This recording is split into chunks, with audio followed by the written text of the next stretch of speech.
చంద్రబాబు విదేశాల్లో భిక్షం ఎత్తుకుంటుంటే నాకు చిరాకుతో సిర్రెత్తుతుందని రోజా జబర్దస్త్గా ఏడుస్తుంది. మరి ఆమె కామెడీ స్కిట్ ఏందో మనము చూద్దాం. రోజా, చంద్రబాబు గురించి ఏడవకుండా 7 మంచి మాటలు చెప్పు. ఈ ప్రాంతవాసి అయిన ముఖ్యమంత్రి చంద్రబాబు నాయుడు కనీసం ఇప్పటికైనా ప్రతిపక్షం అనే మీ పార్టీ ఒకటి ఉందని గుర్తు చేసుకోమంటున్నావా?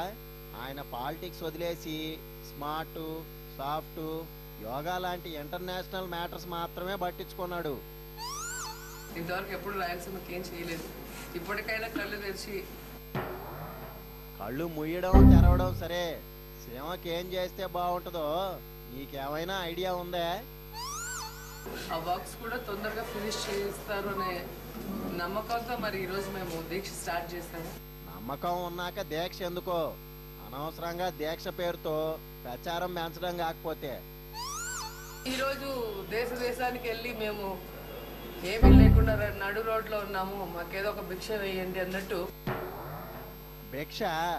దాన్ని ఫారెన్ లాంగ్వేజ్ లో పెట్టుబడులు అంటారని బాబు చెప్పాడే. మీరు పెద్దాన్ని ఎటకారం చేస్తారని ఆయన మిమ్మల్ని తిడతాడు. మన పరువు తీసే విధంగా ఈరోజు ఆంధ్రప్రదేశ్ ఒక గుర్తింపు ఉండేది, ఒక గౌరవం ఉండేది.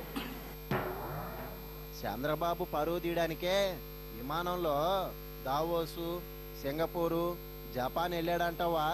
వాటే కామెడీ రోజా, స్కిట్ అదిరింది.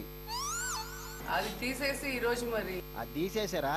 ఈ రాష్ట్రాన్ని కుక్కలు చింపిన విస్తరలాగా చేసి అందరి జీవితాలతో ఆడుకుంటున్నారు.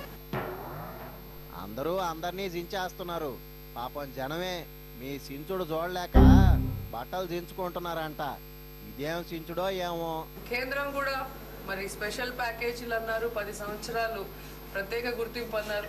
పెళ్లి కాకముందు ప్యూరాలికి హామీలు ఇచ్చినట్టు ఎన్నికల ముందు 100 అంటారు. గెలిచాక చేస్తారా ఏంది? పెద్దానికి షరతులు వర్తిస్తాయి.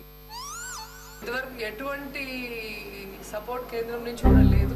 కేంద్రం నుంచి ఏమీ ఉండదు. ఆయా శాఖల నుండి బ్యాక్ డోర్ నుంచి 5ో 10ో ఇస్తాం, పండగ చేసుకోమన్నాడంట. అందుకే మీ అందరికీ ఫ్రీగా యోగా నేర్పిస్తున్నాడు బాబు. మరి వాళ్ళు చేయకపోయినా ఎందుకు చంద్రబాబు నాయుడు గారు వాళ్ళని నిలదీయలేకపోతున్నారు అనేది కూడా అర్థం కాదు. నిలదీయడం అంటే నీలాగా అసెంబ్లీలో బూతులు తిట్టుకున్నట్టు అనుకుంటున్నావా ఏంది? బండ కింద చేయబడ్డప్పుడు మెల్లిగా తీసుకోవాలని బాబు సీక్రెట్ గా చెప్తున్నాడంట. రాష్ట్రానికి రావాల్సింది గట్టిగా కూర్చొని తీసుకురావాల్సిన బాధ్యత ముఖ్యమంత్రి మీద ఉంది. గట్టిగా కూర్చున్నా, లూజు మోషన్ లో కూర్చున్నా ఈయడానికి మోడీ అంత లూజుగా లేడు గాని. ఇక వెళ్ళిరా రోజా, నీకు 10కి 9 మార్కులే. పెద్దగా కామెడీ ఏమీ లేదు. ఇది ఇయాల్టి మావా మజాక.